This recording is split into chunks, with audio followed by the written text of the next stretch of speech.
Სიამაღლობელი შიმშილობის 25 დღე ჟურნალისტი კლავ კლინიკა ვივამეთში რჩება, მას უტარდება კვლევები და მის ჯანმრთელობის მდგომარეობა დამაკმაყოფილებელია, აცხადებს კლინიკის დირექტორი. ზურაბ ჩაიძის ინფორმაციით, მისი დიაგნოზიდან გამომდინარე, შემდეგი გართულებების თავიდან ასაცილებლად ტარდება შესაბამისი თერაპიული პროცესები.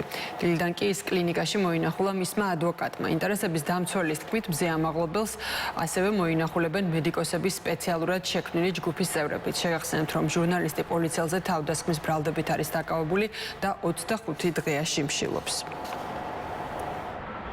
მას ჩაუტარდა შემოსვლისთანავე დაგეგმილი წინასწარ ლაბორატორიული და ინსტრუმენტული კვლევები და გარდა ამისა შემდეგ დამატებითი კვლევებიც გახდა საჭირო, რაც გამოიკვეთა აი ამ კვლევის პროცესში.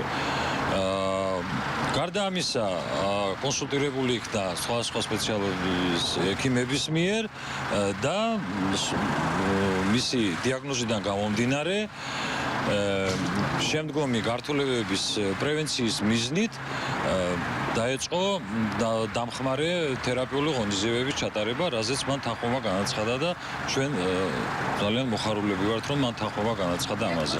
დამოუკიდებლად გადაადგილდება, პაციენტი აბსოლუტურად ადეკვატურია, კონტაქტურია დახმარების გარეშე.